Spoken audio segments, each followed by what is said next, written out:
Some of science's greatest ideas were abandoned as failures. We are uncovering the lost blueprints of the universe, forgotten theories, now staging a dramatic and surprising comeback. By the end of this journey, you will understand how yesterday's rejected ideas are actively shaping the science of tomorrow. Why did brilliant minds once believe in a universe with no beginning? And what cosmic clues are bringing that very idea back from the grave? How could a concept Einstein called his biggest blunder turn out to be one of his most profound legacies? These intellectual resurrections reveal that our understanding of reality is far from complete. What forgotten idea do you think holds the key to our future? An eternal universe with no moment of creation and no final end offers a profoundly comforting vision.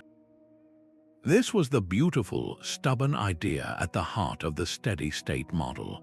While the Big Bang Theory pointed to a definitive beginning, a group of brilliant scientists proposed something radically different.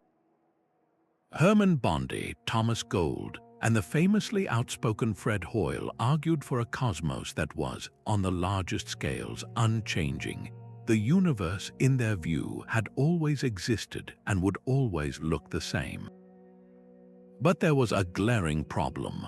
Observations showed the universe was expanding, with galaxies flying away from each other.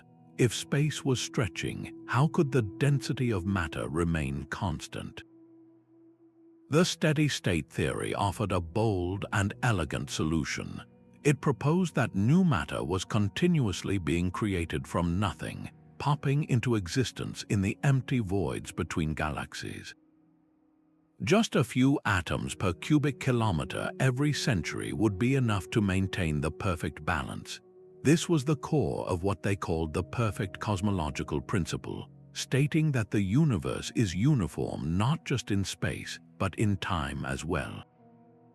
Fred Hoyle was its most passionate defender, and he even coined the term Big Bang during a radio broadcast, intending it as a dismissive label for a theory he found philosophically unsatisfying.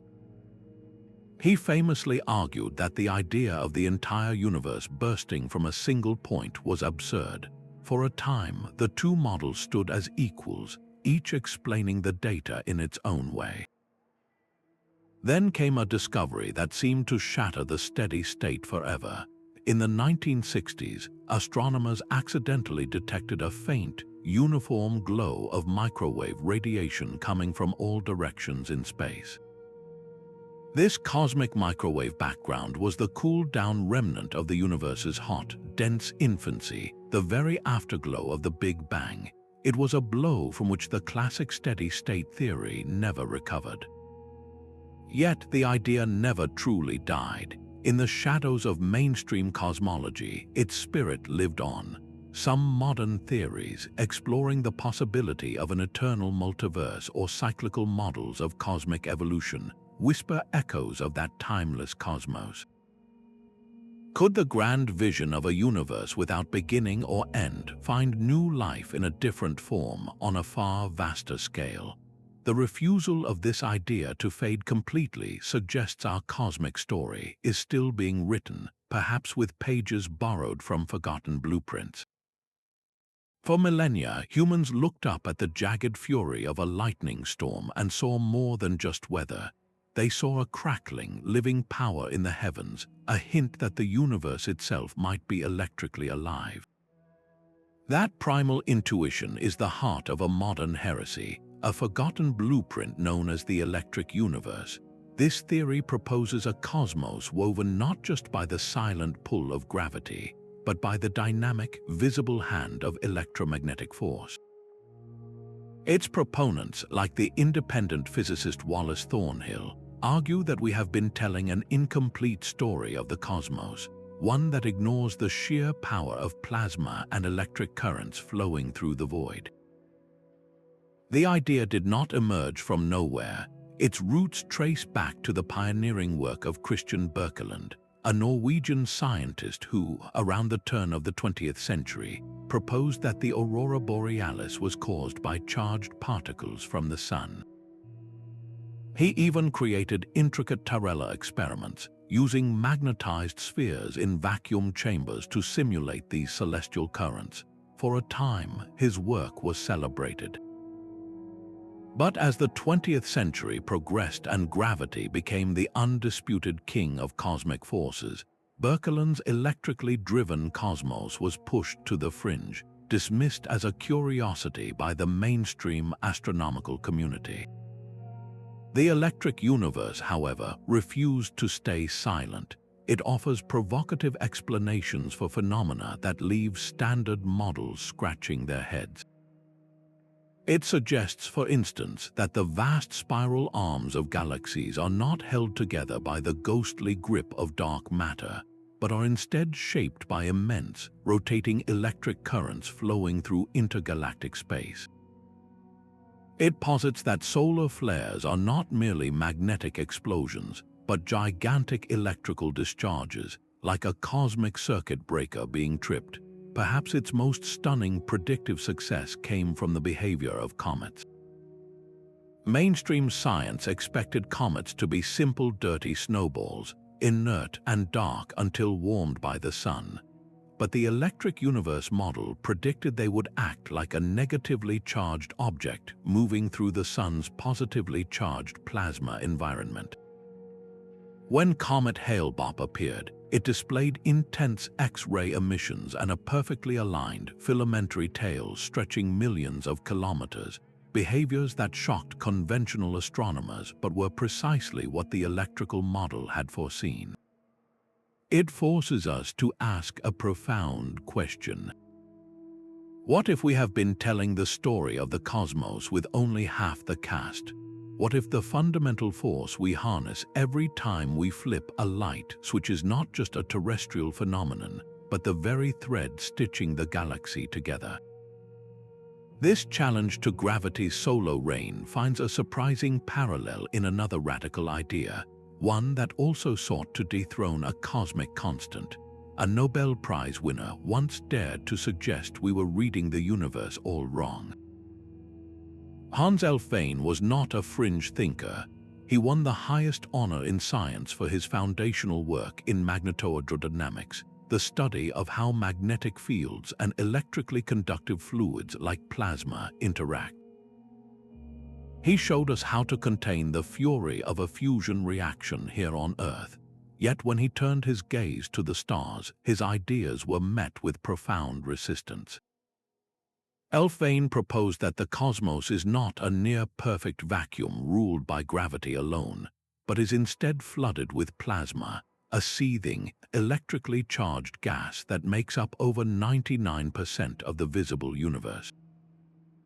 This is the heart of plasma cosmology, a theory where colossal electric currents and magnetic fields sculpt the largest structures we see. Alfvén himself grew frustrated with the mainstream, once remarking that cosmologists often invoke phenomena that a laboratory physicist would never accept, placing too much faith in mathematical gravity while ignoring the tangible electromagnetic forces we can actually test. His model describes the universe as a vast, interconnected electrical circuit. Galaxies and galaxy clusters are not isolated islands. They are nodes in a cosmic web, connected by immense, twisting filaments of plasma. Within these filaments, billions of amperes of current can flow, pinching and twisting the plasma into the shapes of galaxies and their iconic spiral arms. These currents can also create something called double layers, regions of intense electric field that can accelerate particles to near light speed and generate enormous amounts of energy. It is a universe alive with electrical activity, and the evidence might be right in front of us. When scientists create sophisticated simulations of plasma behavior in the lab, the results are startling. They do not form simple blobs. They naturally self-organize into long, thin filaments and cellular structures that bear an uncanny resemblance to the cosmic web of galaxies observed by our most powerful telescopes. This forces a profound question upon us. Could the mysterious force we call dark energy, the phantom driver of cosmic acceleration, actually be a manifestation of this large-scale electrical activity? Could the energy stored in these cosmic double layers and circuits be the missing piece? Plasma cosmology presents a universe not of silent, empty space, but of a dynamic, electric tapestry, a forgotten blueprint that challenges us to reconsider the very fabric of reality. 19th century physicists gazed into the heavens and saw a silent sea. They were convinced that light, a wave, needed something to ripple through, a mysterious, invisible substance they called the luminiferous ether. This ether was a lost blueprint for reality itself, an all-pervading medium thought to be essential for the propagation of starlight across the cosmos. It was a beautiful, logical idea. If sound needs air to travel, then light must need the ether. The most famous attempt to prove its existence came from Albert Michelson and Edward Morley. Their exquisitely sensitive experiment was designed to detect the subtle drag of this ether wind as Earth sailed through it. The result was a profound shock. They found nothing. There was no whisper of a breeze, no hint of the medium at all. The ether, it seemed, was a ghost, yet the idea did not simply vanish. Brilliant minds like Hendrik Lorentz wrestled with the null result, developing complex mathematical transformations to explain how matter might contract at high speeds, effectively hiding the ether's effects. For a time, these were the best explanations available. Then came a young patent clerk named Albert Einstein. His theory of special relativity swept the ether away with a stunning new premise. The speed of light, he declared, is constant for all observers, and it requires no medium at all. Space and time themselves were the stage, flexible and dynamic. The ether was declared obsolete, a relic of a bygone era of physics, but the story does not end there. In the strange world of quantum mechanics, the empty vacuum of space is not empty. It is a seething, bubbling foam, alive with virtual particles that flicker in and out of existence. This quantum vacuum possesses immeasurable energy, a concept that bears a haunting resemblance to the old ether. We can even witness its effects. In the Casimir effect, two metal plates placed incredibly close together in a vacuum are gently pushed toward each other. Why? Because the quantum fluctuations outside the plates are more powerful than the limited set of fluctuations that can exist in the narrow gap between them. This is not a mere mathematical abstraction. It is a measurable force generated by the activity of empty space itself. So is the ether back in a new form. We have traded a static, mechanical medium for a dynamic, energetic substrate. The quantum vacuum is not a substance you can swim through, but it is a something, a fundamental background against which the drama of particles unfolds. This forgotten blueprint for a material plenum was not so much wrong as it was premature. It asked the right question, what fills the void, but lacked the language to understand the answer. The resurrection of this idea in the guise of quantum field theory forces us to confront a stunning possibility, that our most brilliant rejections are sometimes just early drafts, waiting for a future science to complete them. Beneath the chaotic surface of the quantum world, a deeper river may be flowing. While mainstream physics tells us that particles exist as clouds of probability until observed, one brilliant physicist dared to suggest a more intuitive reality. David Bohm envisioned a universe where every particle has a definite position and path at all times, guided by an unseen force he called the quantum potential. This is the heart of Bohmian mechanics, a forgotten blueprint that restores determinism to the subatomic realm.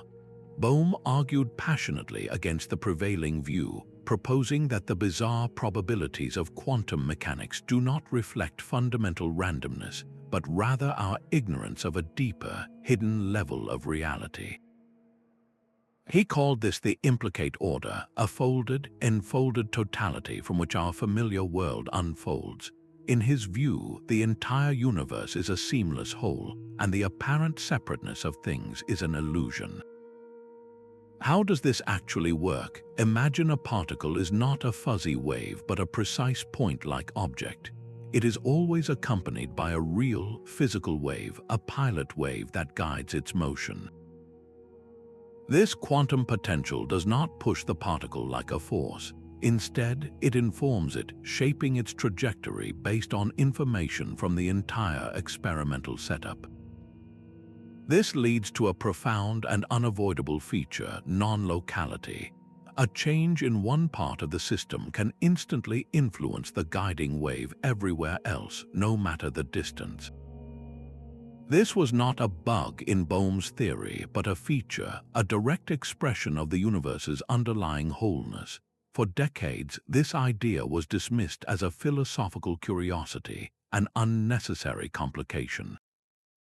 But then, a stunning validation emerged from an unexpected place, a laboratory tray of vibrating oil.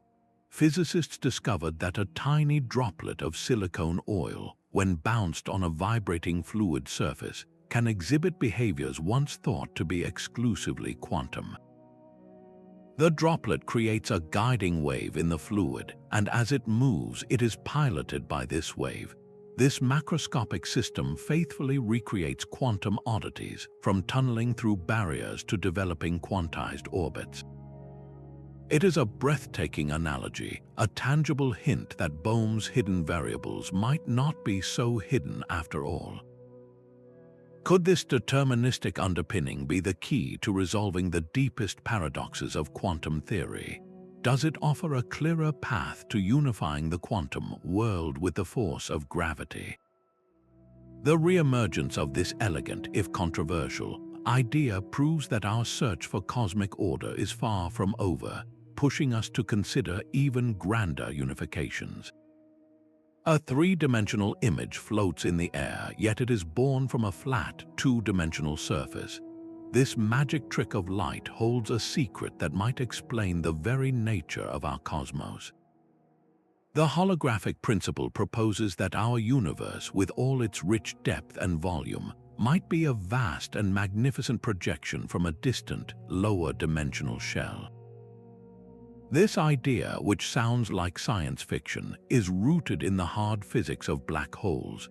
It began when physicists like Leonard Susskind wrestled with a bizarre puzzle.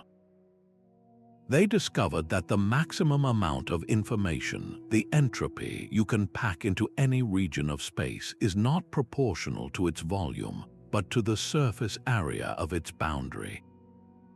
It is as if a library containing every detail of your life, your memories, the position of every atom, could be perfectly stored on the walls of the room, not within the room itself. This radical notion was developed to solve the black hole information paradox, the troubling idea that information swallowed by a black hole might be lost forever, violating a sacred principle of quantum mechanics. The holographic principle offers an elegant escape. It suggests the information about everything that falls in is not destroyed, but is encoded on the black hole's event horizon, its two-dimensional boundary, like a cosmic DVD. This concept was then catapulted into the mainstream of theoretical physics through a concrete mathematical realization known as the AD/CFT correspondence. This framework, emerging from string theory, provides a precise dictionary. It shows how a gravitational universe with 4 dimensions of space and time can be completely equivalent to a quantum field theory living on its 3-dimensional boundary, a universe without gravity at all. This means that the frantic dance of particles and forces we experience in our 4-dimensional world could be nothing more than a shadow, a holographic projection from a simpler, lower-dimensional reality. So we are forced to ask a staggering question. Is the solidity of the world around us, the feeling of depth and distance, merely an illusion, a magnificent trick of cosmic information processing? This profound challenge to our perception of dimensions opens the door to even stranger possibilities, where the very fabric of space and time might be woven from something entirely unexpected. A young mathematician named Theodore Kaluza wrote a letter to Albert Einstein that contained a breathtaking possibility. What if the universe has more than the 3 dimensions of space and 1 of time we perceive? In 1919, Kaluza proposed a 5th dimension, a hidden direction curled up so small it was invisible. His idea was stunningly simple. When Einstein's equations of general relativity were extended into this 5-dimensional space, the familiar force of gravity emerged alongside a new set of equations. They were the very equations James Clerk Maxwell had written to describe light and electromagnetism. In a single stroke, Kaluza had woven the 2 fundamental forces of his day into one elegant geometric fabric. The universe, he suggested, was a 5-dimensional place, and we are simply unaware of the smallest thread. Einstein himself was initially captivated, calling the idea thoroughly original. Yet he was also skeptical. Where was this 5th dimension? How could it be hidden? The answers would come from a Swedish physicist, Oskar Klein, who refined the theory a few years later. Klein proposed that the extra dimension was not just small, but unimaginably tiny, curled into a circle with a radius smaller than an atom. This process, now called compactification, was like looking at a garden hose from a great distance. From afar, it appears to be a simple 1-dimensional line. Only up close can you see its circular cross-section, its 2nd dimension. Our entire cosmos, according to Kaluza and Klein, might be such a hose, with one of its fundamental dimensions curled into a loop 1 billion trillion times smaller than an atomic nucleus. This elegant blueprint promised a unified universe, but with no way to experimentally detect such a minute scale, the theory faded into obscurity, a beautiful idea without a home. But its legacy was far from over. Decades later, physicists developing string theory found they needed more than 4 dimensions to make their equations work. They required 6 or 7 extra, tiny, curled-up dimensions. The ghost of Kaluza and Klein's work provided the very mathematical toolkit they needed. As physicist Edward Witten noted, Kaluza-Klein theory is the prototype for the idea of extra dimensions, a direct ancestor of all modern unification attempts. The theory's profound insight was that the properties of forces and particles we see are determined by the shape and size of these hidden dimensions. The number of different ways a field can vibrate in a compact space dictates the diversity of particles we observe. This concept echoes powerfully in modern brain cosmology, where our entire universe could be a 3-dimensional membrane or brain, floating within a higher dimensional bulk, with particles and forces trapped on its surface like dust on a soap film. Could all the mysteries of particle physics be written in the geometry of these invisible realms? Is the search for a theory of everything ultimately a search for the perfect multi-dimensional shape? This quest for a unified cosmos built from hidden dimensions leads us to consider an even grander cyclical pattern, one where the universe itself is born and reborn in an endless, majestic dance. The concept of an eternal return is one of humanity's oldest and most haunting ideas. Ancient Hindu scriptures described a cosmos that breathes, expanding and collapsing over trillions of years in a cycle of creation and dissolution. This philosophical intuition is now staging a dramatic comeback in the form of the cyclic universe, a modern cosmological model that erases the idea of a singular beginning entirely. Instead of a single Big Bang, this blueprint proposes an endless series of cosmic epochs, each ending in a fiery collapse and reborn in a subsequent expansion. The universe, in this view, has no start and no finish. It simply is and always has been a perpetual dance of renewal. This idea first flickered into modern physics nearly a century ago, with theorists like Alexander Friedman exploring the possibility of an oscillating cosmos. But the concept faced a seemingly fatal flaw: the relentless growth of entropy or disorder. If each cycle added more chaos to the universe, how could it possibly bounce back? Subsequent cycles would grow longer and more diluted, and we would not find ourselves in the vibrant, structured cosmos we observe today. The theory was shelved, another beautiful idea defeated by thermodynamics. Its resurrection began with a radical new proposal, the ekpyrotic universe, championed by physicists like Paul Steinhardt. This model elegantly sidesteps the entropy problem. It imagines our universe as a three-dimensional membrane or brain, existing parallel to another in a higher dimensional space. The Big Bang was not a singularity from nothing, but the result of a gentle, cosmic collision between these two brains. This collision releases immense energy, heating our universe and beginning a new cycle of expansion. Crucially, because the process is controlled and does not pass through a singular point of infinite density, entropy is effectively wiped clean with each new cycle. The slate is scrubbed, allowing for a fresh, orderly start every time. The evidence for such a cycle might be hidden in the oldest light we can see, the cosmic microwave background. That afterglow of the hot, early universe is remarkably uniform.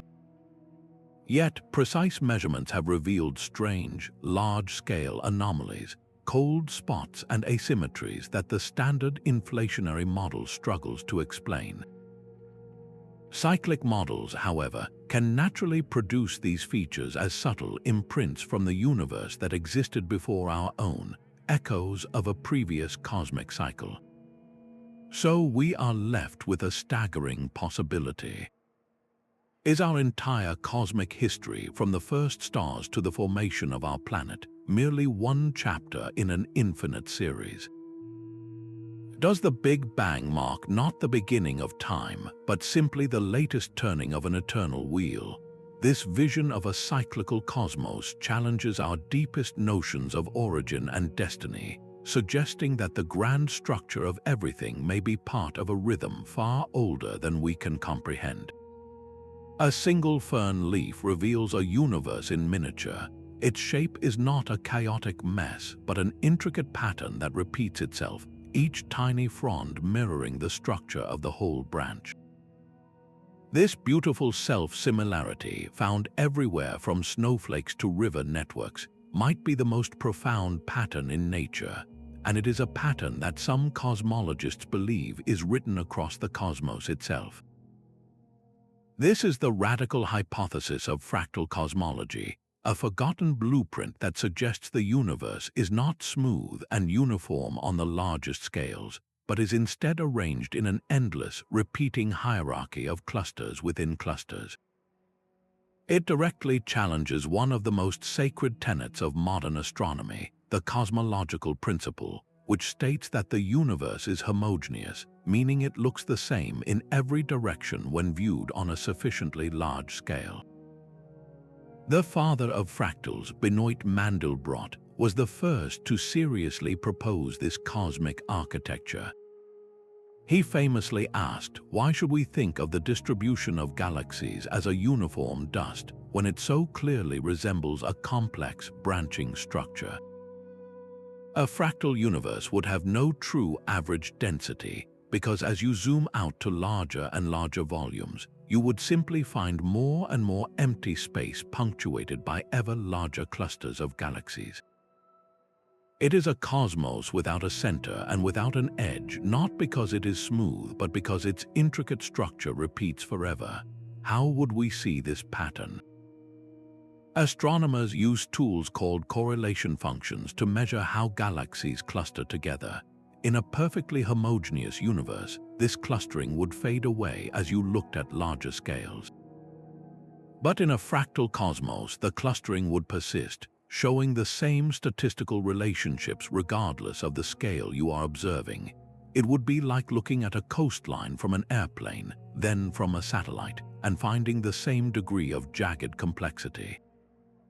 Analyzers of massive galaxy surveys like the Sloan Digital Sky Survey have revealed tantalizing hints of this very behavior. Some studies show that the distribution of galaxies exhibits fractal-like properties across vast distances, with clusters, superclusters, and immense filaments forming a cosmic web that looks remarkably similar whether you are mapping a region 100 million light-years across or a billion. This forces us to ask a deeply unsettling question. Does infinity repeat in the cosmos? Are we just one level in an endless hierarchy, with our galactic cluster being but a single atom in a supercluster that is itself a single atom in a structure beyond our ability to see? If the universe is truly fractal, then the grand force of gravity, as described by Einstein, might not be the whole story. This fractal challenge to the smooth universe naturally leads us to question the very nature of the force that holds it all together, suggesting that gravity itself may need a radical rewrite. In the 1930s, a sharp-eyed astronomer named Fritz Zwicky noticed something deeply wrong with a distant cluster of galaxies. The individual galaxies were moving so fast that the cluster's gravity, based on the visible matter alone, should have been utterly incapable of holding them together. It should have flown apart eons ago. He concluded there must be some form of invisible matter, dunkel materie, providing the missing glue. This was the birth of the dark matter hypothesis, a ghost that has haunted cosmology ever since. Decades later, another physicist, Mordechai Milgrom, looked at the same puzzle and asked a radically different question. What if the problem is not missing matter, but a flaw in our understanding of gravity itself? In the early 1980s, Milgrom proposed a heretical alternative, modified Newtonian dynamics, or MND. His idea was stunningly simple, and for that reason, largely dismissed. He suggested that Isaac Newton's famous second law, force equals mass times acceleration, breaks down at the extremely low accelerations experienced in the outer reaches of galaxies. At these tiny scales, inertia itself might behave differently. Milgrom himself argued that we are mistaking a change in the laws of motion for an invisible substance. The core of MND is a simple modification. Newtonian physics says that the gravitational force from a star gets weaker with the square of the distance. MND introduces a new, very small acceleration constant. Above this threshold, gravity behaves exactly as Newton and Einstein described, but below it, in the realm of the very faint, the force transitions to a different regime, falling off more slowly. This small tweak has profound consequences. It directly explains the flat rotation curves of spiral galaxies. In a standard Newtonian galaxy, stars on the outer edges should orbit much more slowly than those near the bright center, just as Pluto orbits the Sun far more slowly than Mercury. But observations show that the orbital speeds of stars remain constant out to the galactic fringe. Dark matter explains this by positing an invisible halo that adds gravity. MND achieves the same result by changing the rules of the game at these low accelerations, providing the extra gravitational kick without any unseen matter at all. The theory's predictive power is striking. It successfully forecast the precise relationship between the observed mass of a galaxy and the velocity of its stars, a correlation that emerges naturally from MND but which dark matter models must carefully tune to match. It also elegantly explains the motions of stars and gas in ultra-diffuse galaxies, systems that appear to be made almost entirely of dark matter under the standard model. but which fit Mund's predictions perfectly without any dark matter at all. Yet Mund is not a complete victory. It faces its own formidable challenges, particularly on the largest scales. The stunning images of colliding galaxy clusters, like the Bullet Cluster, show that the peak of gravitational lensing, which maps the cluster's mass, is separated from the visible matter. Proponents of dark matter argue this is direct evidence for a cloud of dark particles that has sailed ahead of the colliding gas. Mund struggles to account for this observation without some form of additional, unseen mass. So we are left with a pivotal question.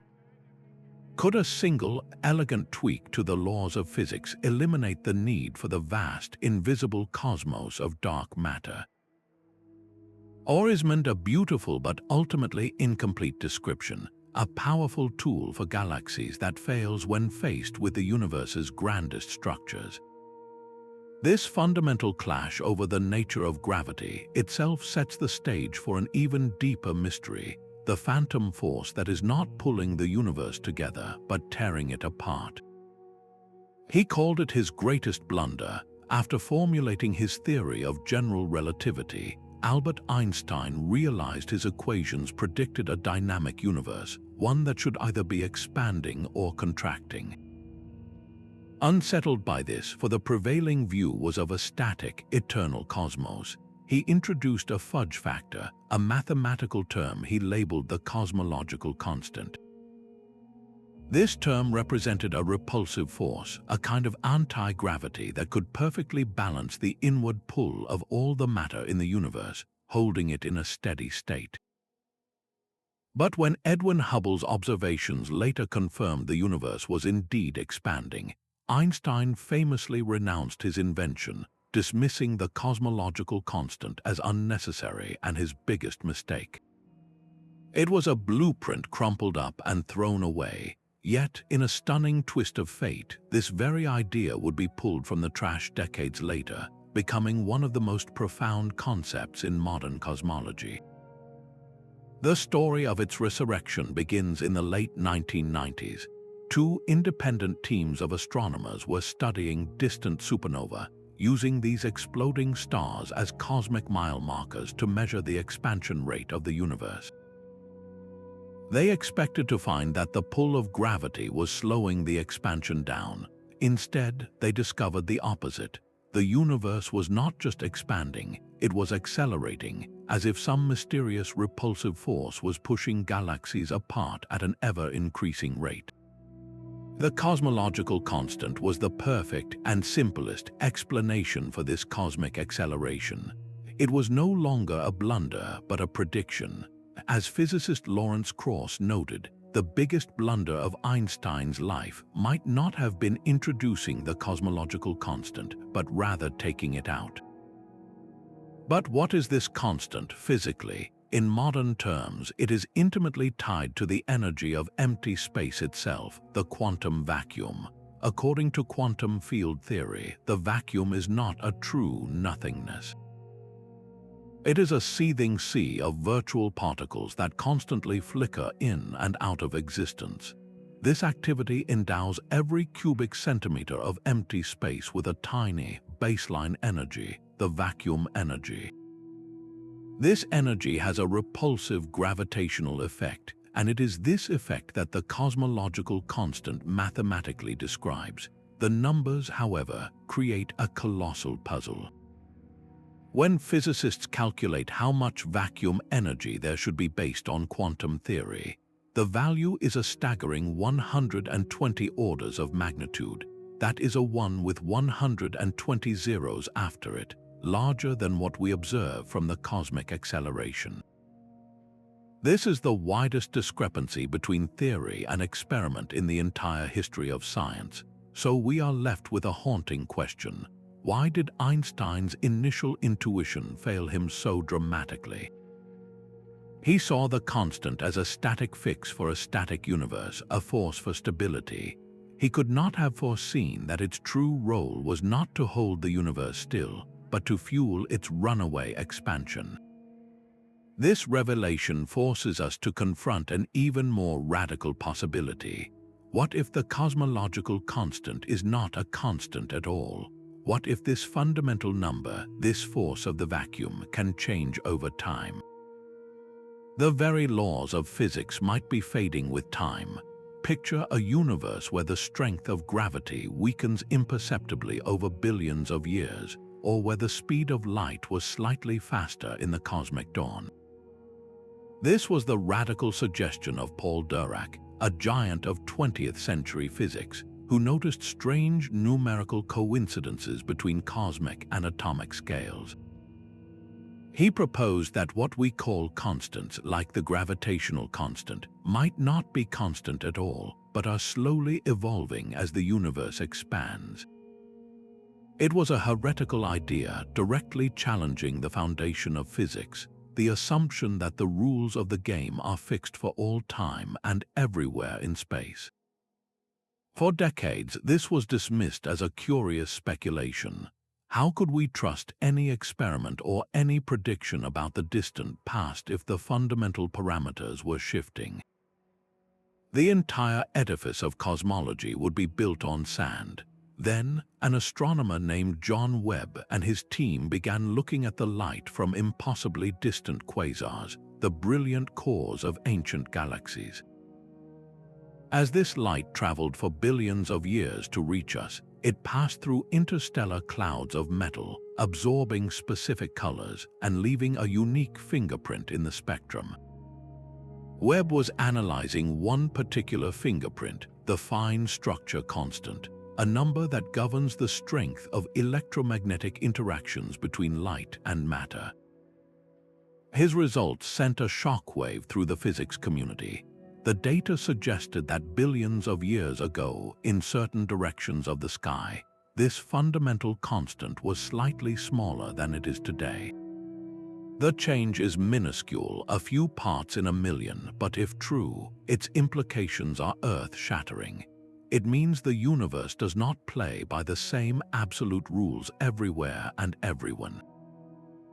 How could such a thing happen? The most compelling explanations come from theories that extend our standard models.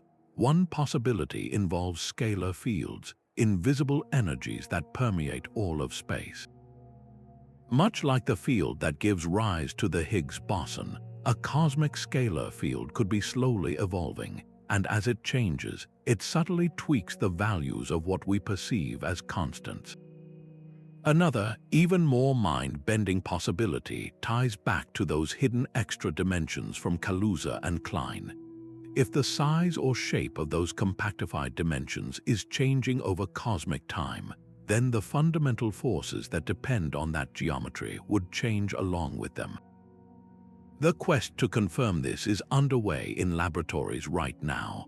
Scientists are using networks of ultra-precise atomic clocks, some based on different elements, to monitor for any tiny drift between them over years.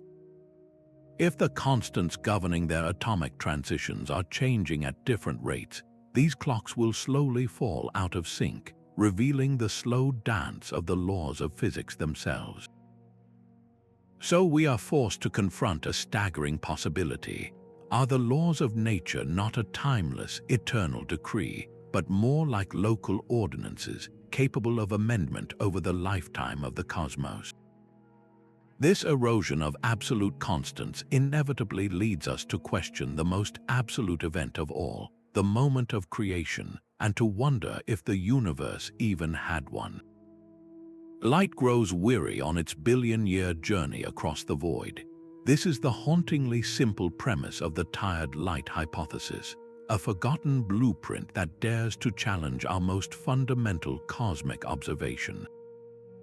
While the expanding universe interprets the redshift of distant galaxies as a Doppler effect, a stretching of space itself, tired light offers a radically different story. It proposes that light simply loses energy as it travels, its waves stretching into the red not from cosmic flight, but from a kind of gradual fatigue caused by subtle interactions along the way. The brilliant astronomer Fritz Zwicky, who first identified the need for dark matter, was also one of the first to formally propose this idea. He argued that the expanding universe was not the only possible interpretation of the data, suggesting that if photons could somehow interact with the sparse material of intergalactic space, they would slowly surrender energy, reddening over immense distances. Proponents of this model, like the physicist Amitabh Ghosh, have defended it as a more straightforward explanation, one that does not require the entire fabric of space to be stretching. He once noted that the tired light hypothesis presents a simpler cosmology, a universe that is largely static and eternal. The mechanism itself hinges on the photon encountering something during its epic voyage. Perhaps it interacts with other photons or with the tenuous plasma that fills the voids, or maybe it grazes the gravitational fields of unseen particles. With each tiny, cumulative interaction, the photon loses a minuscule amount of energy. Since a photon's energy dictates its color, this loss directly translates to a shift toward the red end of the spectrum. The greater the distance traveled, the more interactions occur and the redder the light becomes. This creates the exact same relationship between distance and redshift that we observe, but without a single inch of space needing to expand. Yet this elegant idea faces formidable challenges. One of the most compelling pieces of evidence for an expanding universe is time dilation observed in distant supernovae. These stellar explosions in far-off galaxies appear to unfold more slowly than their nearby counterparts.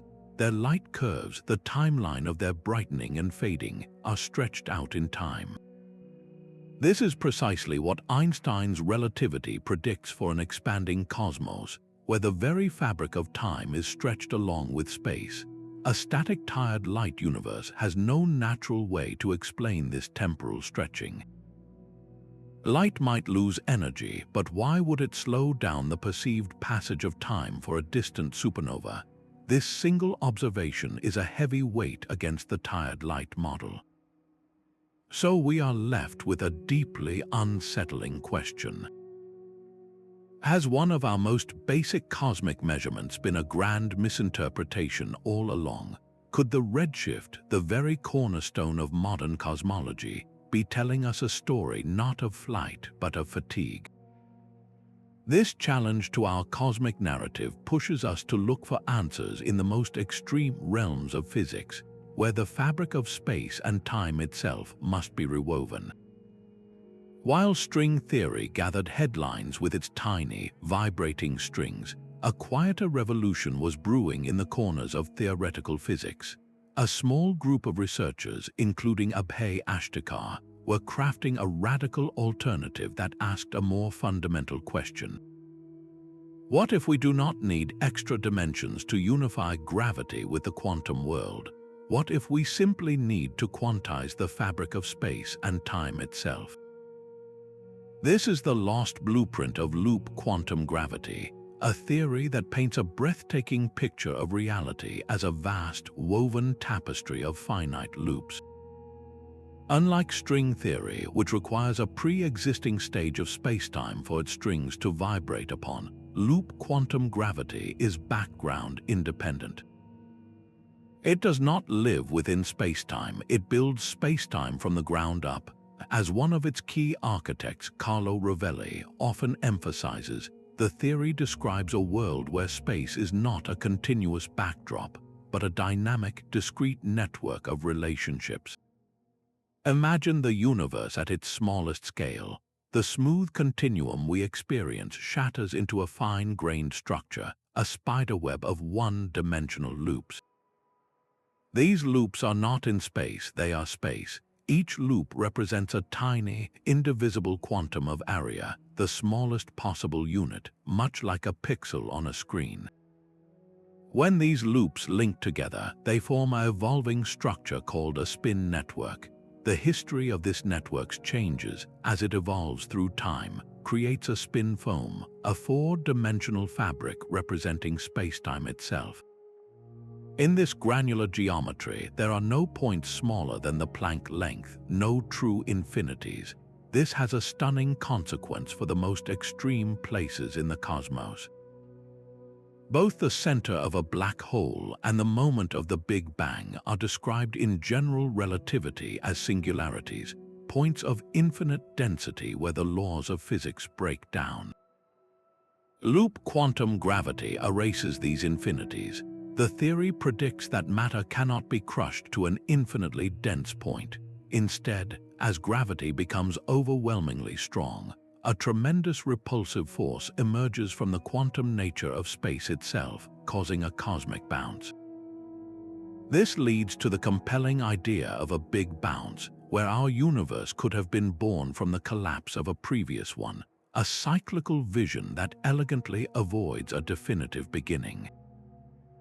Could the violent singularity at the heart of a black hole be merely a gateway to another region of spacetime? This granular nature of reality forces a profound question upon us. Is the seamless flow of spacetime an illusion, a smooth average of a reality built from countless discrete threads? If our most fundamental stage is a quantum network, then what does that imply for the players upon it, including our own conscious observation of this cosmic web? The universe appears suspiciously well suited for our existence. If the force of gravity were even slightly stronger, stars would burn out in a frantic flash, leaving no time for planets to form or life to evolve. If the nuclear forces were a fraction weaker, hydrogen would be the only element, and the complex chemistry of life would be impossible. This uncanny fine-tuning seems to defy mere chance, raising a profound and unsettling question. Is our universe a cosmic lottery ticket with impossibly lucky numbers, or is there a deeper reason for its life-friendly design? This puzzle gave rise to a once-dismissed philosophical concept now known as the Anthropic Principle. Physicist Brandon Carter, who coined the term in 1974, framed it with deliberate caution. The principle, he argued, reminds us that our observations of the universe are not arbitrary, but are necessarily filtered by the fact that we are here to make them. In its simplest form, the weak anthropic principle states that the universe we observe must be compatible with the existence of conscious observers. It is a statement of selection bias. We should not be surprised to find ourselves living on a planet orbiting a stable star in a galaxy with the right mix of elements, because in a universe without those properties, we would not exist to be surprised. This seems almost tautological, but its power emerges when we consider the strong anthropic principle. This more controversial version suggests that the universe must have properties that allow life to develop at some stage in its history. It moves from a simple observation of our own existence to a constraint on the universe's fundamental laws.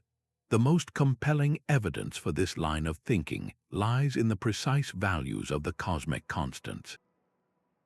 Consider the cosmological constant, that energy of empty space. Its observed value is astonishingly small, but not zero. If it were significantly larger, even by a factor of 10, the repulsive force would have torn the universe apart before galaxies could ever form. We exist in the narrow window where this constant is small enough to allow structure, yet large enough to now drive a gentle acceleration. Similar razor's edge fine-tuning applies to the strength of gravity, the mass of the proton, and the initial conditions of the Big Bang. For decades, many scientists viewed this as an unsatisfying philosophical curiosity, an argument that halted further inquiry. But its status has radically changed, largely due to the rise of the multiverse concept. Theorists like Leonard Susskind have championed the anthropic principle as a necessary tool within the string theory landscape. In this framework, our universe is just one bubble in a vast cosmic foam of universes, each with its own random set of physical laws and constants. Most of these universes are sterile, empty voids or short-lived chaotic fires, but in a tiny, statistically inevitable fraction, the numbers will, by pure chance, line up perfectly for life. In this vast landscape, there is no mystery to our fine-tuning. We simply live in one of the rare habitable patches. As Susskind has argued, the Anthropic Principle becomes the only way to make testable predictions in such a vast ensemble of possibilities. Does this mean our act of observation somehow selects the reality we inhabit, or are we merely the accidental, fortunate inhabitants of a cosmic oasis? This shift from seeing fine-tuning as a puzzle to be solved by deeper laws to accepting it as a selection effect in a multiverse represents a dramatic comeback for a once maligned idea.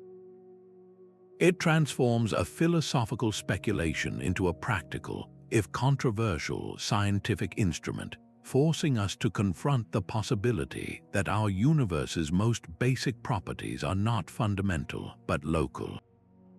This line of reasoning, which places the observer at the center of a cosmic story, finds a surprising parallel in a much older debate about the very engine of life's complexity.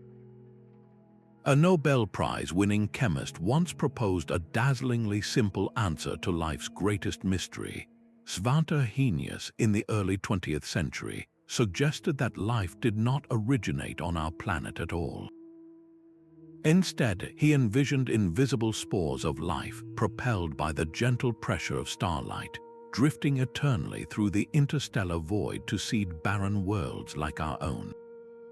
His theory of panspermia was a beautiful and radical blueprint, but it was quickly dismissed as little more than science fiction, a fantasy for a scientific community convinced that life was a local phenomenon. For decades, this idea of life as a cosmic traveler was a forgotten chapter, a heresy against the quest to find life's spark in some primordial earthly soup. Yet today, this very blueprint is undergoing a dramatic and serious reconsideration. The theory posits that life, in its most rudimentary microbial form, may be a natural feature of the cosmos, and that its seeds can be transported from one world to another, even between star systems. The brilliant and often controversial astronomer Fred Hoyle and his colleague Chandra Wickramasinghe became its most vocal modern champions. They argued that the vast molecular clouds in space are not just nurseries for stars, but also for complex organic chemistry, and that comets, those icy wanderers, are the perfect delivery vehicles for these biological building blocks. The discovery of extremophiles on Earth gave this idea a massive credibility boost. We now know that life is not a fragile flame, but a tenacious force. Microscopic organisms thrive in boiling deep-sea vents, survive frozen in ancient Antarctic ice, and endure the brutal radiation of space on the exterior of the International Space Station. If life can persist in such extreme environments on Earth, why could it not survive a journey through space, sheltered within the protective interior of a rocky meteorite? This concept is known as lithopanspermia, where life hitchhikes inside rocks blasted from one world by an impact, only to fall as a meteorite on another. The evidence, while not yet conclusive, is deeply suggestive. Meteorites recovered on Earth, such as the famous Murchison meteorite, have been found to be rich in amino acids, the very Lego blocks of proteins. There is even an even more speculative idea, directed panspermia, which posits that an ancient intelligent civilization might have deliberately sent microbial life out into the galaxy to propagate it. The implications are staggering. If panspermia is true, then the story of life on Earth is not a solitary genesis, but a single paragraph in a galactic epic. We would all be descendants of travelers, the distant relatives of microbes that arrived on a comet's tail or a speck of interstellar dust. It forces a humbling and profound question upon us. Are we, in the most literal sense, aliens? This notion of life as an interconnected cosmic phenomenon, inevitably leads us to ponder an even more mysterious frontier, the possibility that consciousness itself might be a fundamental property of the universe. The air we breathe is not merely a gift from the planet, but part of its own intricate respiratory system. This vision of a living world is the heart of the Gaia Hypothesis, a lost blueprint that dared to reframe our entire planet as a single, vast, self-regulating organism. Conceived by chemist James Lovelock and microbiologist Lynn Margulies, this theory proposed that life does not simply exist on Earth, but actively participates in shaping its environment, maintaining conditions suitable for its own survival. The biosphere, the atmosphere, the oceans, and the rocks are all part of a complex, interacting whole. When Lovelock first presented this idea, it was met with fierce criticism from the scientific establishment, dismissed as a mystical, untestable fantasy. Mainstream biology saw life as adapting to its environment, not controlling it. The very name Gaia, for the ancient Greek earth goddess, seemed to confirm their fears of a slide into pseudoscience. Yet, this holistic perspective refused to fade away.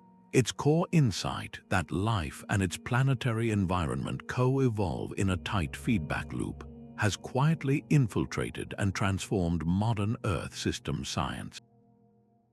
As one climate scientist noted, Gaia forced us to see the climate system not as a simple physical machine, but as a deeply biological one. The key to this self-regulation is homeostasis, the same process your body uses to maintain a constant temperature. The planet, according to Gaia, has its own set of feedback mechanisms that keep its vital signs within a narrow, life-friendly range. Consider the oxygen cycle. For hundreds of millions of years, the oxygen level in our atmosphere has remained remarkably stable at around 21%. If it were much higher, wildfires would rage out of control. If it were much lower, large, complex animals could not survive. This stability is not an accident.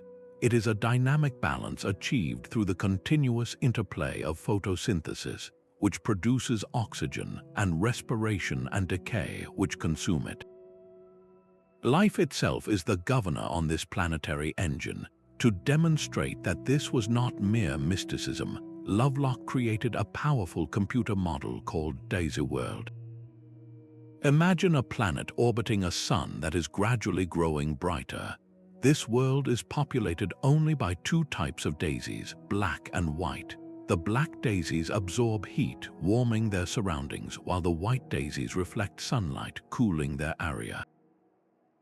When the sun is young and dim, the black daisies thrive, spreading across the planet and warming it up. As the sun grows hotter, the white daisies become dominant, spreading to reflect excess heat and cool the planet. Through this simple feedback between life and its environment, Daisy World maintains a stable, habitable temperature for eons, even as the solar output changes dramatically. This elegant model showed that global regulation could emerge from local biological processes without any need for conscious planning or foresight. Today, this principle is central to our understanding of the modern climate crisis. The vast amounts of carbon dioxide we are releasing represent a massive perturbation to the planet's regulatory systems. Scientists are now actively studying whether natural carbon sinks, like the oceans and forests, can respond with enough strength to re-establish balance, or if we have pushed the system beyond its capacity to self-correct. This forces a profound and unsettling question upon us. Is the planet alive in a literal sense, a single superorganism, or is this merely a useful metaphor for a complex system of feedback loops? The answer may redefine our relationship with our world, not as its masters, but as one part of its intricate, living fabric. This blurring of the line between a planet and a living being inevitably draws our gaze upward, to wonder if the very flow of time could be an illusion woven by a deeper, more fundamental reality. Your entire life, from your first breath to your last, may already be etched into the fabric of reality, as permanent and unchangeable as a fossil in stone. This is the startling vision of the block universe, a theory rooted directly in Einstein's own relativity that treats time not as a flowing river, but as a frozen, four-dimensional sculpture. Einstein himself, in a letter of condolence to a friend, wrote that the distinction between past, present, and future is only a stubbornly persistent illusion. In this view, reality is a single, vast block of spacetime, a four-dimensional manifold where the past, the present, and the future all exist simultaneously. We are simply conscious travelers moving along our world line, experiencing moments one after another like a reader turning the pages of a book. The book itself, however, is already complete. This directly challenges our most visceral experience of a flowing now. How can this be? The theory of special relativity provides the key. It tells us that there is no universal present moment that everyone in the universe agrees on. What is happening now for you depends entirely on your motion relative to someone else. An event that is in the future for one observer could be in the past for another, moving at high speed. The only way to reconcile these different perspectives is to accept that all moments are equally real, fixed in their positions within the four-dimensional block. This leads to a profound sense of determinism. If the future is already out there, is our free will just an elaborate illusion? The block universe does not necessarily deny our experience of making choices. It simply suggests that the choice you will make tomorrow is as much a part of the cosmic structure as the choice you made yesterday. The resolution of the famous twin paradox illustrates this beautifully. One twin travels at near light speed to a distant star and returns, finding herself younger than her Earth-bound sibling. From the block universe perspective, their entire journeys are two fixed but different paths through spacetime. The aging difference is not a paradox, it is a permanent geometric feature of the universe, written into the block just as the length of a road is written on a map. This concept of time symmetry also suggests that the laws of physics work just as well running forward as they do backward. The reason we perceive an arrow of time, why we remember the past and not the future, may have less to do with time itself and more to do with the growth of disorder, the increase of entropy from a highly ordered beginning at the Big Bang. So we are forced to ask a deeply unsettling question. Is the story of the cosmos, including our own lives, a completed manuscript? Does this eternalist perspective reduce us to mere passengers, or does it grant our lives a kind of permanent, objective reality in the grand scheme of existence? This radical rethinking of time as a static dimension inevitably pushes us to question the very nature of the information that defines our reality. John Wheeler once scribbled a phrase on a blackboard that would echo through the halls of physics, it from bit. The legendary physicist was proposing a radical new blueprint for reality, suggesting that every particle, every force field, even spacetime itself, ultimately derives from immaterial bits of information. Wheeler argued that what we call reality arises in the last analysis from the posing of yes or no questions and the registering of equipment-evoked responses. He envisioned a participatory universe where the very act of observation calls into existence the world we perceive. This was not a metaphor. It was a serious proposal that the cosmos is fundamentally computational, a vast cosmic computer processing the information that constitutes existence. This idea finds a powerful echo in the strange rules of quantum mechanics. In the quantum world, a particle does not have definite properties until it is measured. Its position, its momentum, even its very existence remain in a haze of probability, a superposition of multiple potential states. The moment a measurement is made, that fog collapses into a single, concrete fact. The it-from-bit perspective interprets this as the universe answering a binary question. Is the particle here, yes or no? The outcome is a single bit of information, and from an uncountable number of such bits, the solidity of the world is built. This line of thinking leads directly to the field of digital physics, which posits that the universe is, at its heart, a gigantic cellular automaton, a grid of information processing units following simple, deterministic rules. Proponents of this view point to the holographic principle as stunning evidence. Just as a three-dimensional hologram is encoded on a flat, two-dimensional surface, our four-dimensional universe of space and time could be a projection from a boundary layer of information. The physics we experience in the volume is a translation of data stored on the surface. This is not just an abstract idea. Consider quantum entanglement, that spooky connection where two particles remain linked regardless of distance. From an it-from-bit perspective, entanglement is not a mysterious force but a perfect correlation of information. When you measure one particle, you instantly update the information associated with its partner, no matter how far apart they are. The universe is not transmitting a signal faster than light. It is simply updating its internal ledger, maintaining consistency across its informational fabric. This forces a deeply philosophical question upon us. If the universe is fundamentally made of information, are we living inside a simulation? Is the cosmos the ultimate computer, and are we complex patterns within its code? The it-from-bit concept challenges our most basic assumptions about substance and reality, suggesting that the search for a unified theory may be the search for the universe's source code, a forgotten blueprint now guiding our most audacious attempts to understand everything. A single thread connects the lightning bolt to the falling apple, a grand tapestry where every force and particle is woven from the same fundamental pattern. This is the dream of a theory of everything, the ultimate lost blueprint. Even Einstein, after revolutionizing physics, spent the last 30 years of his life on a quixotic quest for a unified field theory. He sought to weave his own theory of gravity, general relativity, with the only other fundamental force known at the time, electromagnetism, into a single geometric fabric.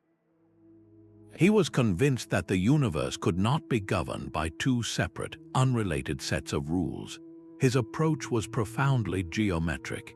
He imagined that the particles we see, like electrons and protons, were not mere points, but were themselves tiny knots or wrinkles in the fabric of spacetime, solutions to his unified field equations.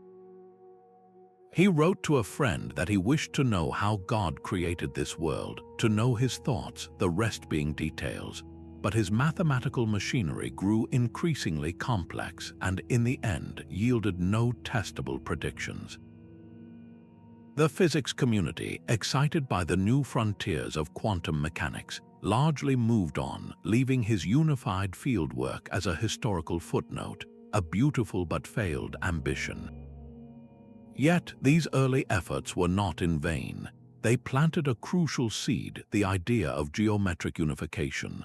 This very concept was the spark that ignited the revival of Kaluza-Klein's five-dimensional theory decades later. Einstein's insistence that the laws of physics should emerge from the geometry of something deeper directly inspired the architects of modern string theory and loop quantum gravity. String theory, for instance, takes this geometric heart and runs with it. It proposes that the fundamental entities are not point particles, but tiny, vibrating loops of energy. The different vibrational patterns of these strings correspond to different particles, much like different vibrational modes of a violin string produce different notes. In this framework, gravity and the other forces are all composed from the same harmonic symphony. Loop quantum gravity, while philosophically different, also inherits this geometric legacy, building space and time themselves from a network of discrete loops. So, will we ever find the ultimate blueprint, a single equation that describes the cosmos from its largest scales to its smallest? The search continues, but it forces us to confront a universe where the deepest truths may be written not in forces or particles, but in geometry itself. This quest for a unified cosmos inevitably draws our gaze to the largest and emptiest places, the cosmic voids where the tapestry of existence seems almost bare. The deepest chasms in our universe are not black holes, but the immense, silent voids that stretch for hundreds of millions of light years between the webs of galaxies. These cosmic deserts are not truly empty, but their profound underdensity makes them a powerful, active force in the cosmos, according to a radical class of models known as void theory. This forgotten blueprint flips our entire understanding of cosmic acceleration on its head. What if the universe is not being pushed apart by a mysterious dark energy, but is instead being pulled by the gravitational influence of its own vast emptiness? Theorists like Laura Mersini-Horton have championed this view, suggesting we may reside in a special, large-scale underdensity. She argues that we must account for the possibility that we live in a giant void, and that this location bias can mimic the effects of a cosmological constant. The mathematics behind this is rooted in solutions to Einstein's equations known as Lemaitre-Tolman-Bondi metrics. These models describe a universe that is not perfectly smooth, but is instead lumpy, with dense regions of galaxies and vast, expanding bubbles of near-nothingness. In such an inhomogeneous cosmos, gravity behaves differently on the largest scales. The immense gravitational pull of the surrounding dense walls of the cosmic web actually tugs us outward, making it appear as if our local region of space is accelerating. It is a cosmic magic trick, an illusion created by the uneven distribution of mass. Evidence for this can be found in the peculiar motions of galaxies. Surveys have mapped curious flows where thousands of galaxies are streaming in the same direction, as if being pulled by a gravitational force that the standard model of cosmology cannot fully account for.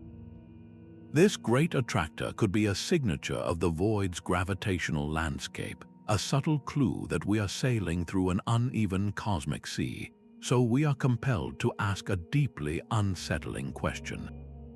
Is dark energy, the dominant component of our universe, a phantom, a mere artifact of our privileged position within a colossal bubble of nothing? This challenge to a fundamental pillar of modern cosmology forces us to look for the answer not in the vast emptiness, but in the seething, energetic froth of the quantum world.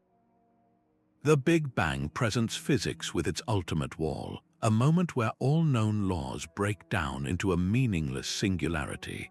But what if that wall is not the beginning, but a doorway? This is the radical proposition of the pre-Big Bang scenario, a forgotten blueprint from string theory that dares to ask what came before. It paints a picture of a cosmos that existed long before the hot, dense state we call the Big Bang, a universe that was contracting in on itself in a mirror image of our current expansion. The theory was largely pioneered by Gabriel Veneziano, one of the founding fathers of string theory itself. He found that the equations of this framework naturally suggested a past that was not a single point, but an extended, cold, and empty era of slow contraction. This model elegantly sidesteps the need for an initial singularity.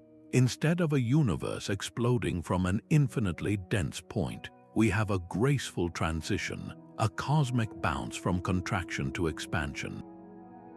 The key to this bounce lies in a field unique to string theory, the dilaton. In the early universe, this dilaton field would have been incredibly weak, and as the pre-Big Bang cosmos contracted, this field grew stronger. Its strengthening energy eventually hit a peak, causing a dramatic phase transition that halted the collapse and rebounded it into the expanding universe we know today. This process is governed by a beautiful symmetry known as scale-factor duality, a mathematical principle that links the expanding universe we inhabit with its contracting predecessor. It suggests that for every solution describing an expanding cosmos, there is a dual solution describing a contracting one, as if the universe is breathing in before it breathes out. The implications are staggering. Could the vast, uniform structure of our cosmos have been imprinted not by a rapid period of inflation after the bang, but by the long, slow smoothing out process during that earlier contraction? The most tantalizing evidence for this prehistory could be hidden in the faintest ripples in spacetime, certain patterns of primordial gravitational waves, which might one day be detected by future observatories, would carry a unique signature of this violent transition, a direct echo from the other side of the Big Bang. This forces us to confront the most profound question of all. Did time truly have a beginning? The pre-Big Bang scenario suggests that our cosmic clock did not start ticking at the singularity, but that it has been running for an eternity, with the Big Bang merely marking a profound transformation in the state of reality. If our universe is just one cycle in an endless sequence of transformations, then the search for a beginning leads us inevitably to a vaster, and perhaps infinite, landscape of parallel existences. The concept of infinite realities was once pure philosophical speculation, a fantasy confined to the pages of science fiction. Yet this lost blueprint for a cosmos of limitless copies has staged a stunning scientific comeback, transforming from a fringe idea into a serious, if controversial, hypothesis. The multiverse is no longer a mere what-if, but a plausible consequence of our most advanced theories of cosmic evolution and fundamental physics. It gained its first major credibility through the theory of eternal inflation. This model suggests that the rapid expansion of spacetime that occurred just after the Big Bang never truly stopped everywhere. Instead, our entire observable universe is just one bubble that nucleated within a much vaster, eternally inflating meta-universe. In this endless frothing sea of spacetime, new bubble universes are constantly popping into existence, each with its own random set of physical constants and laws. This framework was powerfully augmented by the string theory landscape. String theory, in its quest to unify all forces, does not predict a single unique universe. Instead, it describes a colossal landscape of possible solutions, perhaps 10 to the 500 different vacuum states, each corresponding to a universe with different particle properties and forces. As physicist Max Tegmark has systematically classified, this is just one level of a deeper hierarchy. He outlines 4 distinct types of multiverse, from the level 1 multiverse, which is simply a continuation of our own infinite space where every possible configuration of matter is repeated, to the level 4 multiverse, where even the fundamental mathematical equations themselves are different. How do these separate realities actually form? Picture the eternally inflating background as a vast, bubbling pot of water. Random quantum fluctuations can cause a tiny patch of this space to drop into a lower energy state. This drop triggers the formation of a bubble, which then expands at nearly the speed of light. The interior of this bubble becomes a new, self-contained universe, completely causally disconnected from our own and from all other bubbles. This process is eternal, meaning an infinite number of such bubbles have already formed, with an infinite number yet to come. Alongside this, the many worlds interpretation of quantum mechanics adds another layer, suggesting that every quantum decision branches off a new, equally real universe. This leads to an almost ungraspable conclusion. Are we merely one of countless copies, living out one version of a story with infinite variations? Could the strange large-scale anomalies in the cosmic microwave background, those cold spots and asymmetries that puzzle cosmologists, be the faint bruises from long-ago collisions with other, adjacent bubble universes? The multiverse idea pushes the Anthropic Principle to its logical extreme, suggesting that our existence simply selects us into one of the rare, habitable bubbles in an otherwise vast and mostly barren cosmic foam. This profound shift from a single, unique cosmos to a reality of infinite possibilities inevitably draws our gaze inward to question the role of the observer in this vast ensemble and the very nature of consciousness itself. A tree falling in an unobserved forest makes no sound, but does it even exist? This classic philosophical riddle takes on a startling new life in the quantum world, where the very act of observation seems to define reality itself. This is the heart of the participatory anthropic principle, a radical refinement that suggests the universe requires conscious observers not just to exist within it, but to bring its properties into being. It proposes that the fuzzy cloud of quantum possibilities only snaps into sharp, definite reality when measured by a conscious mind.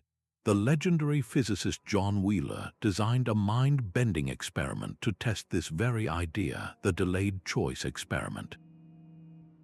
Imagine sending a single photon towards a barrier with two slits. Quantum mechanics says it behaves as a wave, passing through both slits simultaneously and interfering with itself. Now place a detector behind the slits to see which path it took. The moment you do this, the photon behaves like a single particle, choosing one slit.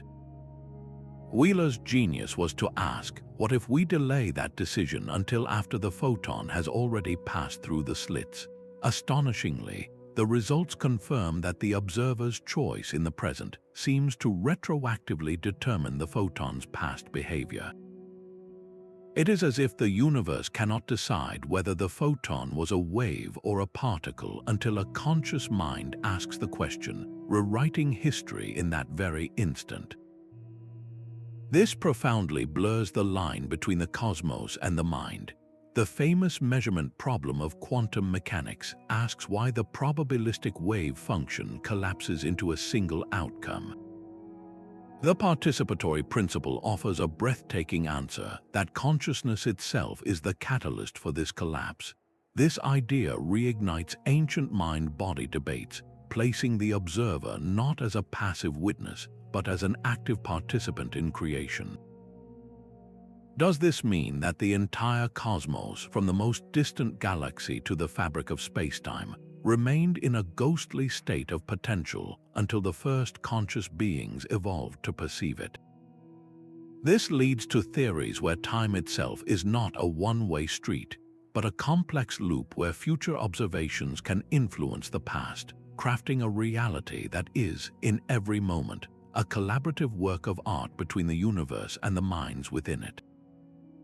Albert Einstein's close friend, Kurt Gödel, once found a monster lurking in the equations of general relativity.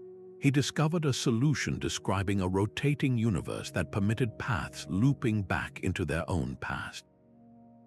These closed time-like curves were a forgotten blueprint for time travel, not with a machine, but through the very geometry of spacetime. Gödel himself was deeply unsettled, writing that the idea of time as we know it simply losing its meaning was a philosophical shock. For decades, his discovery was dismissed as a mathematical curiosity, an artifact of an unrealistic model with no bearing on our actual universe, yet the seed was planted. The theoretical possibility remained that if you could twist spacetime in just the right way, you could create a path where yesterday becomes tomorrow. Physicist Kip Thorne and his colleagues later took this idea into the realm of engineering, exploring the possibility of a wormhole-based time machine. A wormhole, a tunnel through the fabric of spacetime, could connect two distant points, Thorne described how if you could take one mouth of a traversable wormhole and move it at near light speed, time dilation would cause that end to age more slowly. The two ends would then be out of sync, and stepping through would be a step backward or forward in time. But how does such a loop avoid the classic grandfather paradox, where you go back and prevent your own birth? The answer lies in a self-consistency condition. The laws of physics simply will not allow a paradoxical state to occur. Any action you take in the past must be consistent with the history that already happened, including your own presence there. It is not a question of changing the past, but of fulfilling it. Your journey back is as much a part of the timeline as the events you witness.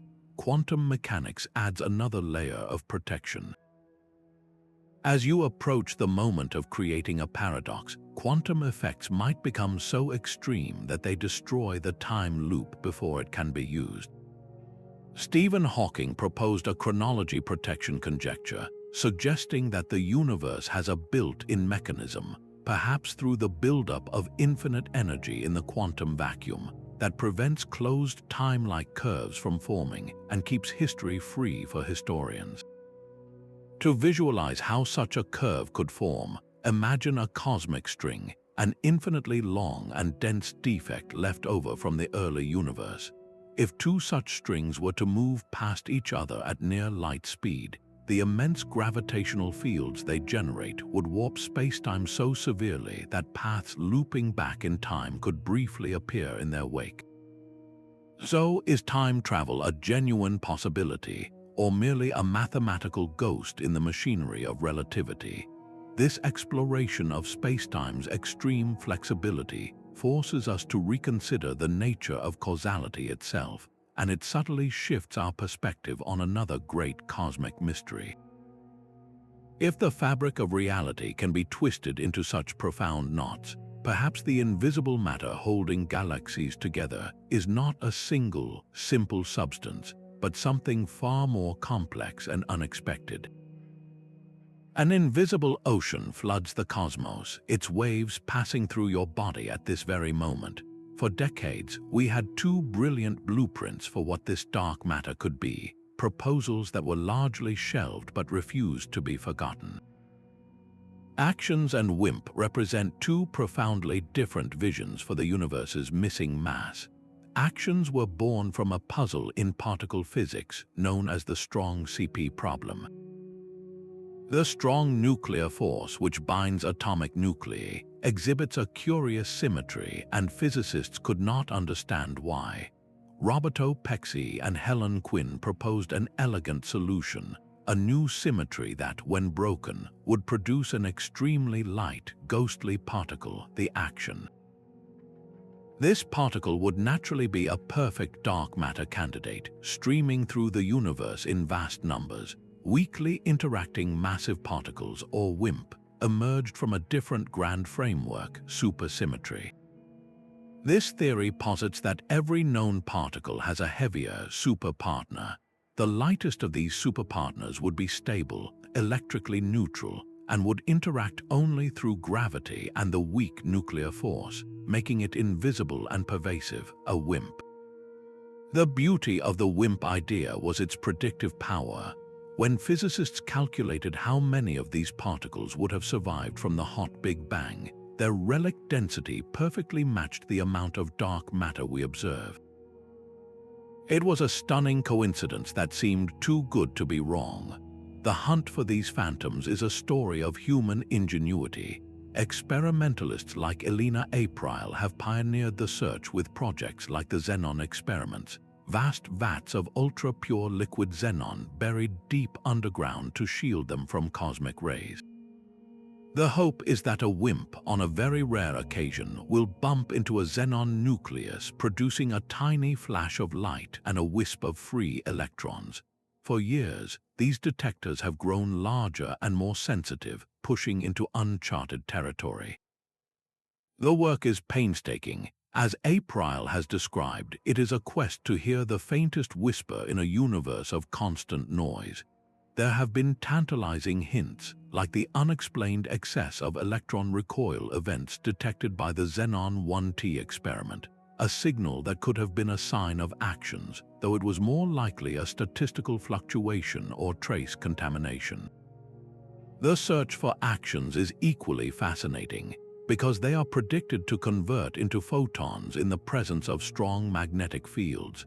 Experiments use powerful magnets and ultra-sensitive radio receivers to listen for the action's faint call. It is like tuning a cosmic radio, searching for one specific, silent station among the static of the universe. So will we soon find the identity of dark matter. The answer hinges on whether these forgotten blueprints were correct, or if the truth is something even stranger. This relentless experimental pursuit not only seeks dark matter, but also subtly tests the fabric of spacetime, probing for the quantum grain of gravity itself. Spacetime itself may be a magnificent illusion, a smooth surface emerging from a deeper, invisible reality. Picture a flowing river, its surface appearing as a continuous sheet of water, yet we know it is really countless individual molecules acting in concert. This is the radical premise of emergent gravity, a forgotten blueprint suggesting that gravity is not a fundamental force, but a side effect, a thermodynamic phenomenon born from the behavior of something even more basic. The idea has deep roots, tracing back to the Soviet physicist Andrei Sakharov, who in the 1960s proposed that gravity could be an induced effect, much like the elastic force of a rubber sheet emerges from the tangled polymer chains within it.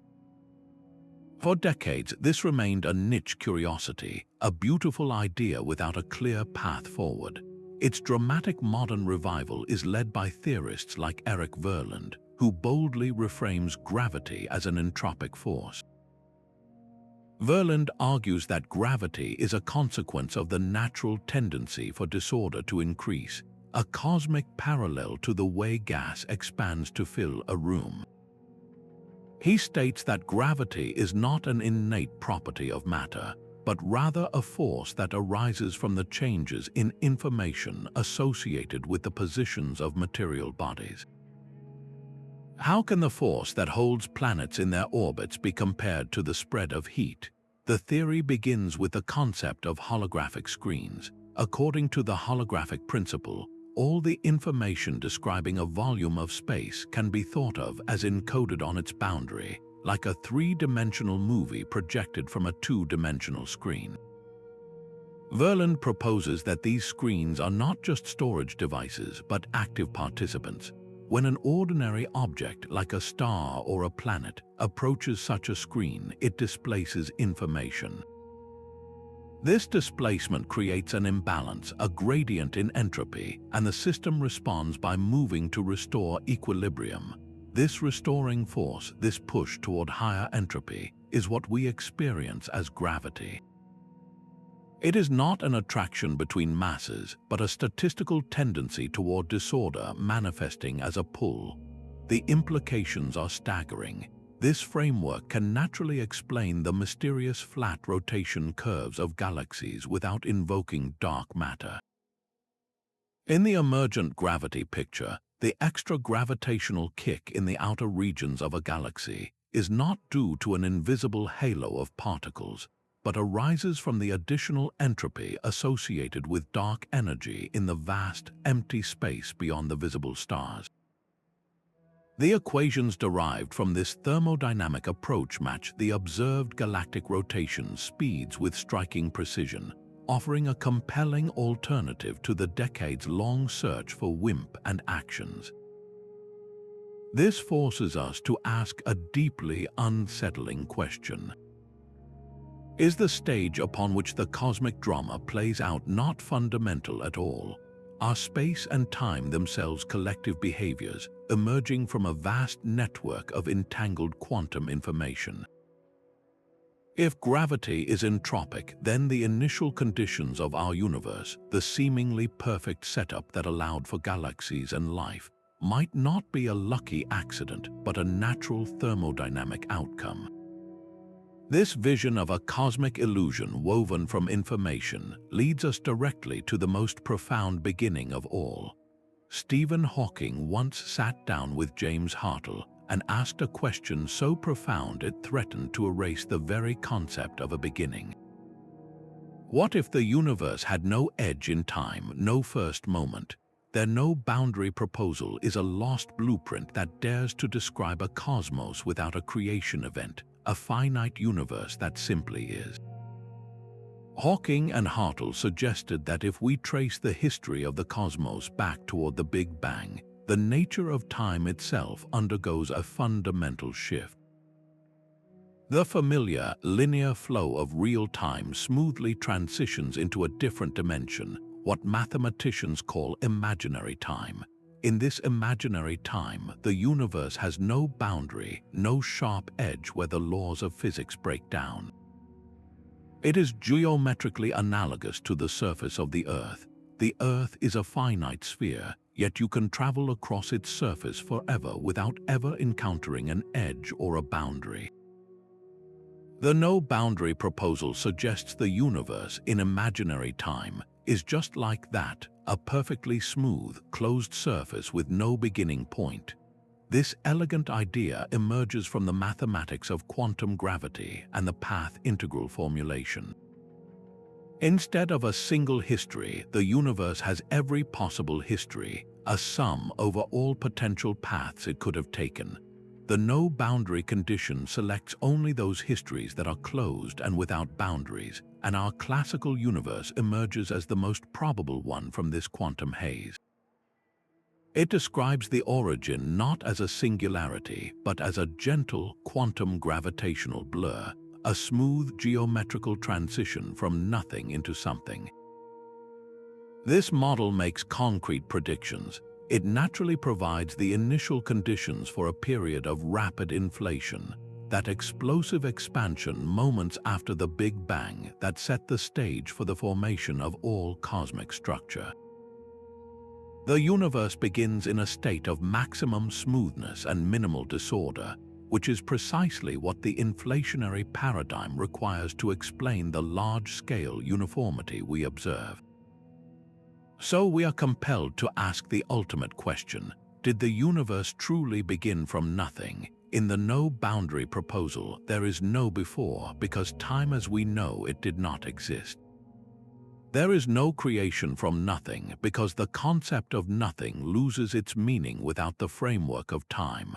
The universe just is, a self-contained, self-explaining quantum reality. This vision offers a resolution to the puzzle of first cause, suggesting that the quest for a beginning may be a misunderstanding born from our limited perception of time itself. These forgotten blueprints are far more than historical curiosities. They are active participants in the ongoing drama of discovery, forcing mainstream science to sharpen its arguments and question its own foundations. The most profound lesson from their surprising comebacks is that science does not advance in a straight line, but through a dynamic and often messy dialogue between the orthodox and the heretical. When a dismissed idea like the cosmological constant is pulled from the trash and found to describe the universe's accelerating expansion, it is a powerful reminder that our greatest blunders can hide our deepest truths. Persistence in the face of rejection is not just stubbornness, it is an essential engine of progress. These lost theories act as vital counterweights, challenging the gravitational pull of a single dominant narrative. The steady-state spirit lives on in cyclical models. The electric universe's emphasis on plasma forces a re-examination of our magnetic cosmos, and Bohm's deterministic vision finds echoes in modern pilot wave experiments. Each one, even if not wholly correct, contains a kernel of insight that prods us to look deeper. This intellectual diversity is the lifeblood of a healthy scientific ecosystem. It ensures that we are not simply building higher on the same foundation, but are continually testing the ground beneath our feet for cracks that might lead to new chambers. The fringe ideas of today, from emergent gravity to the holographic principle, are not distractions. They are the raw material for tomorrow's revolutions, the blueprints we have not yet learned how to read. They teach us that our understanding of the cosmos is a story still being written, and that the most exciting chapters may be those we once thought were closed for good. Our journey through these lost blueprints reveals a cosmos far more dynamic than any single theory could capture. We have seen the eternal vision of the steady state reborn in cyclical models, watched the electric universe challenge gravity's solar reign, and even explored the possibility that space and time are not fundamental but emergent illusions. These are not mere footnotes in a textbook. They are vital pulses in the living heart of scientific discovery. Each surprising comeback teaches us that science is not a march toward a final answer, but a continuous, self-correcting conversation. No idea is ever truly dead if it contains a fragment of insight, a different way of seeing the puzzle. These resurgent theories enrich our understanding by forcing us to question the conventional, to look beyond the dominant narrative and embrace the profound mystery of the unknown. They remind us that our maps of reality are always provisional, always being redrawn.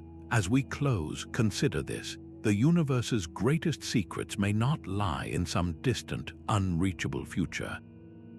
They might be patiently waiting in the margins of yesterday's discarded sketches, in the blueprints we once thought were failures.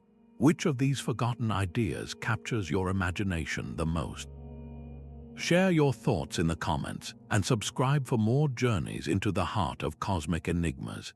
Keep exploring, because the next great revelation is likely hidden in the shadows of history, waiting for its moment to return.